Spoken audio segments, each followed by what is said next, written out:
Halo, selamat pagi saudara, kembali lagi Anda mendengarkan Ruang Publik KBR. Dan kali ini bersama saya Rizal Wijaya dipersembahkan oleh PMI, Palang Merah Indonesia, didukung oleh IFRC dan USAID. Baik, tema kita hari ini adalah lindungi keluarga tercinta dengan vaksin booster. Dan spesial banget karena pagi ini kita bersiaran secara langsung live ya dari kota Semarang, yaitu tepatnya di HK Hotels. Dan sebelumnya kami mengucapkan terima kasih atas kehadirannya buat teman-teman dari Semarang yang sudah hadir, baik rekan-rekan media, kemudian rekan-rekan komunitas, kemudian masyarakat umum ya yang ikut meramaikan acara pada pagi hari ini. Dan selain itu saya juga akan menyapa buat seluruh pendengar yang mendengarkan kami melalui 100 radio jaringan KBR di seluruh Indonesia, dari Aceh hingga Papua. Dan bagi yang di Semarang, Anda bisa mendengarkan melalui Up Radio. Baik, dan kalau kita berbicara tentang vaksin booster, ini terkait dengan pandemi COVID-19, kita hingga saat ini masih belum keluar ya dari pandemi COVID-19. Terbukti hingga saat ini masih terus tercatat adanya penambahan jumlah kasus baru di beberapa wilayah di Indonesia, termasuk di Jawa Tengah umumnya dan di Semarang pada khususnya.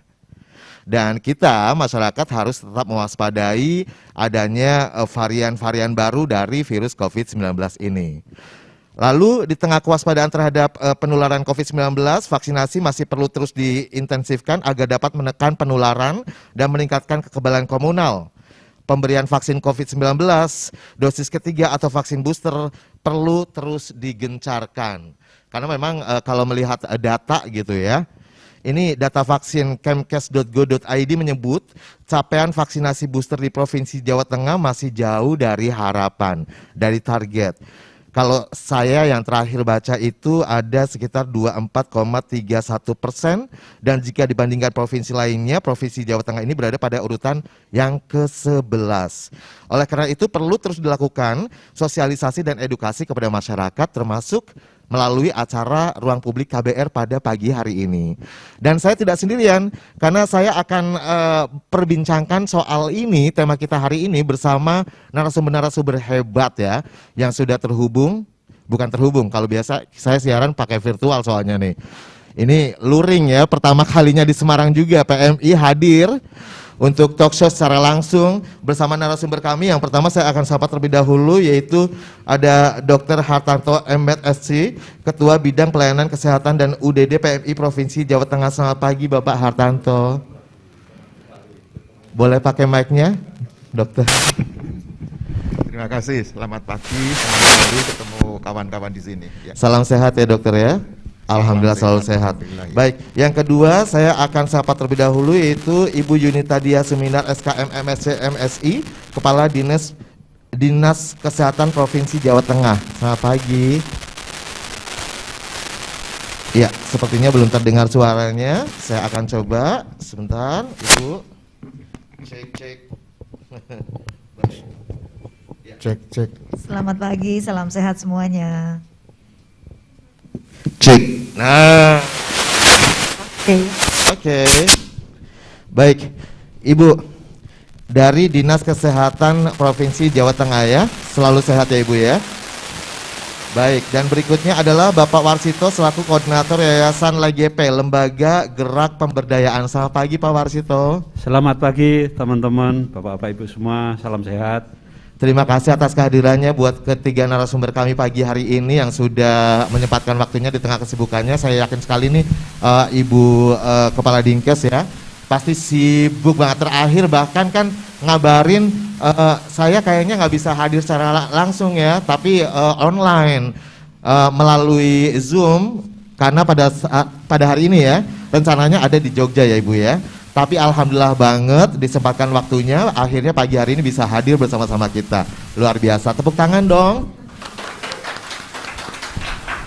Baik, dan sebelum kita memulai perbincangan pada pagi hari ini, saya akan berikan kesempatan terlebih dahulu, saya undang, ini yang punya hajat ya. Yaitu Mbak Aulia Aryani selaku perwakilan dari PMI Pusat ya. Biro Humas yang akan memberikan pesan-pesan singkatnya. Kami persilakan. Assalamualaikum warahmatullahi wabarakatuh. Selamat pagi Bapak Ibu narasumber kami hari ini, Bang Rizal dan juga teman-teman yang sudah hadir. Terima kasih atas kehadirannya.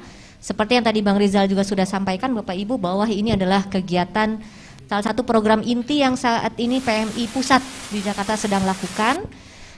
Kami saat ini atas arahan dari Ketua Umum Pak Yusuf Kalla, Ketua Umum PMI, bahwa sejak awal 2021 PMI berkomitmen untuk membantu pemerintah di Indonesia untuk bisa mendorong capaian vaksinasi, baik itu tahap 1, 2, dan saat ini booster. Dan kenapa kita lakukan di Semarang Bapak Ibu, ini adalah salah satunya kita talk show rutin kita ini, offline maupun online, saat ini kita hadirkan di Semarang karena kita ingin melaksanakan di daerah yang memang capaian boosternya kali ini masih rendah. Dan saat ini atas arahan Pak Yusuf Kalla, selain kita mendukung pemerintah dengan melakukan atau membuka sentra-sentra vaksinasi, di mana banyak relawan dari PMI dilatih saat itu untuk menjadi vaksinator, ibu yang berlatar belakang medis untuk bisa melakukan vaksinasi. Tapi juga Pak Yusuf Kalla juga mengingatkan kami bahwa jangan lupa peran penting dari PMI dengan banyaknya relawan untuk terus melakukan sosialisasi, untuk mengedukasi, mengajak masyarakat untuk melakukan vaksinasi, dan saat ini adalah booster. Jadi ini adalah untuk mendukung capaian booster oleh pemerintah, dan saat ini dengan adanya relawan kami di tingkat masyarakat, kita terus melakukan sosialisasi dan edukasi agar Indonesia cepat terbebas dari COVID-19. Dan terima kasih juga kepada rekan dari Federasi Internasional Palang Merah dan Bulan Sabit Merah yang mendukung kegiatan kita, didukung juga oleh USAID sebagai mitra utama kami dalam pelaksanaan kegiatan ini. Terima kasih, itu aja Bang Rizal dari saya. Semoga acaranya sukses, lancar, dan kita semua sehat dan aman dari COVID-19. Waalaikumsalam warahmatullahi wabarakatuh. Terima kasih Ibu Aulia dari PMI Pusat yang sudah memberikan pesan singkat ya sebelum perbincangan pada pagi hari ini kita mulai. Baik, dan luar biasa karena memang ya diakui atau tidak bahwa pemerintah tidak mungkin bisa bekerja sendiri ya kan, dalam rangka untuk keluar dari pandemi ini, apalagi dalam rangka peningkatan vaksinasi COVID-19 yaitu booster. Nah ini kan di Semarang sendiri masih termasuk tingkat vaksinasi boosternya itu masih rendah, yang booster dari data yang saya baca tadi ya, gitu ya. Oke. Nah, nanti saya akan cari tahu juga nih soal data ini kepada Ibu Kepala Dinas Kesehatan ya, yaitu Ibu Yunita. Tapi sebelumnya, Ibu Yunita, sebelumnya mungkin boleh diberikan gambaran ini. Sebenarnya kondisi pandemi COVID-19 di Kota Semarang khususnya dan di Jawa Tengah umumnya ini seperti apa sebenarnya? Apakah masih ada gitu loh?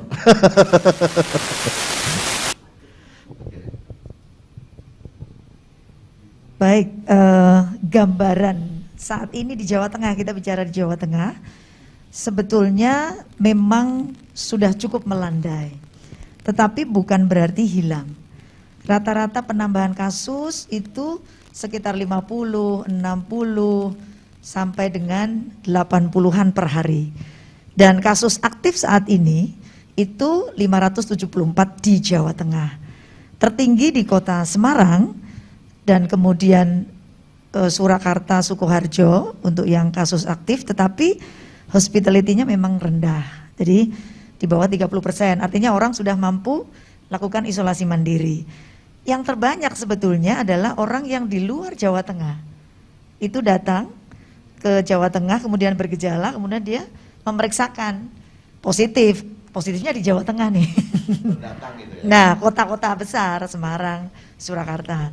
Jadi pada prinsipnya kalau di Jawa Tengah ini sudah melandai, tetapi tertinggi memang di kota-kota besar di Jawa Tengah. Kira-kira begitu. Oke, jadi intinya pandemi baik di kota lain maupun di Semarang sendiri dan di Jawa Tengah ini sebenarnya memang masih ada gitu ya. Ada. Dokter, bisa ditekankan kembali kepada masyarakat melalui talk show pada pagi hari ini bahwa memang kita harus tetap waspada nih. Oke. Dengan tetap menggunakan masker, menjaga jarak, booster Nah, tentunya itu yang paling oke. penting. Iya. Nah, seperti apa silakan. Jadi sebetulnya kepada seluruh masyarakat di Jawa Tengah, kita tetap harus mewaspadai COVID ini sebetulnya karena memang di dunia sendiri COVID ini masih menjadi momok juga. Di Eropa sampai saat ini masih, Amerika juga masih. Namun memang kenaikan kasus itu kalau menurut riset ditandai dengan karena ada varian baru. Jadi dulu asumsi kita adalah karena kita ada kumpul-kumpul tuh, Lebaran, kemudian Natal. Ternyata ini terbantahkan oleh riset yang dilakukan oleh WHO sendiri, bahwa sebetulnya ketika ada varian baru pasti ada kenaikan kasus. Kira-kira begitu. Tapi masyarakat tetap harus melakukan tadi protokol kesehatan, kemudian booster. Karena booster ini menjadi kunci untuk kita bisa mencegah dan melindungi keluarga kita. Kira-kira begitu. Baik, dan sebelum kita berbicara atau mengulik ya data vaksin booster atau masyarakat yang sudah divaksin yang menerima vaksin booster di Jawa Tengah, saya akan ke Bapak Hartanto terlebih dahulu. Dr. Hartanto, Ketua Bidang Pelayanan Kesehatan dan UDD PMI Provinsi Jawa Tengah. Diakui atau tidak, ini sebagian masyarakat kita sekarang sudah banyak banget loh yang kita temui di jalanan tuh udah nggak pakai masker gitu ya. Kalau di ruangan ini semuanya pakai masker dan disiplin prokes tentunya ya, kita sediakan sanitizer juga, dan kami siaran juga tetap menggunakan masker. Baik, ini bagaimana sebenarnya tingkat kesadaran di masyarakat saat ini sih Pak Hartanto? Kalau pengamatan saya sebagai orang PMI dan kebetulan saya juga seorang medis ya, memang kita lihat di beberapa daerah ya, kalau kita bertemu di perkantoran milik pemerintah, perkantoran masih patuh pada protokol kesehatan ya, dengan menggunakan masker, kita disediakan cuci tangan, kemudian juga tidak boleh terlalu dekat berkerumun. Itu yang kita lihat di suasana di perkantoran seperti itu. Tetapi kalau sudah di fasilitas umum, terutama yang jauh dari pengawasan ya, itu ya sudah mulai mulai berkurang. Misalnya di tempat-tempat ibadah itu juga mulai ada ya tidak pakai masker. Tapi kalau saya misalnya duduk sholat Jumat, sebenarnya saya nggak pakai masker, saya nyata masker mana Pak? Iya gitu. Itu kalau nggak minta ke Amir ada kok masker. Jadi memang ya sebagai petugas kesehatan atau nakes ya ikut mengingatkan ya, kalau ketemu orang yang tidak pakai masker. Tapi sepengetahuan saya masih banyak sekali orang yang kalau berkumpul seperti ini masih banyak menggunakan masker ya. Oke, kalau di Semarang sendiri masih banyak yang menggunakan masker, apalagi pada saat berkumpul gitu ya, Pak ya. Oke, artinya memang ini kebiasaan ini harus dijaga sebenarnya. Karena sebelum ada pandemi pun kayak cuci tangan pakai sabun dengan air mengalir itu sudah diajarkan dari kecil sebenarnya ya, oleh bapak ibu kita ketika masuk ke rumah, kaki tangan harus dicuci ya kan. Kalau sekarang harus dibiasakan mencuci tangan dengan sabun. Apa susahnya sih? Kurang lebih seperti itu kira-kira ya. Kemudian polusi juga semakin meningkat. Selain pandemi, kenapa sih kita nggak pakai masker aja ya kan? Karena kan banyak debu juga di jalanan gitu kan. Jadi menjadi sebuah, kalau saya bilang, kalau sekarang pergi-pergi nggak pakai masker rasanya kayak secara fashion tuh ada yang kurang gitu loh. Gitu. Itu kalau saya. Setuju nggak teman-teman? Setuju ya? Awas kalau nggak setuju. Diancam. Oke, berikutnya ke Bapak Warsito dari Yayasan LGP, Lembaga Gerak Pemberdayaan. Nah, ini lembaga LGP ini concern dengan berbagai isu ya, dari mulai isu kesehatan, kemudian pangan, isu anak muda serta lansia. Nah, bagaimana komitmen LGP dalam rangka ikut serta mendorong masyarakat nih? Dan juga program pemerintah terkait pandemi COVID-19 di wilayah Jateng ini.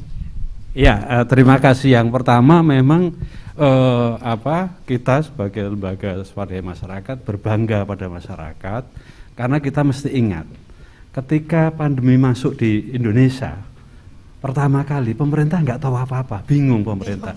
Paling mesti ngadeng-ngadeng, tapi masyarakat sudah bergerak, bikin posko-posko di mana-mana, posko-posko. Secara mandiri ya? Secara mandiri. Jadi ini bagi LGP ini penting sekali, bahwa ternyata untuk menghadapi kasus besar masyarakat nggak bisa ditinggalkan. Dari sana kita belajar bahwa masyarakat itu harus di depan, karena pemerintah itu uangnya terbatas, tenaganya terbatas, nggak mungkin bisa ngatasi semua. Nah, dan ini luar biasa di Indonesia, terutama di Jawa Tengah.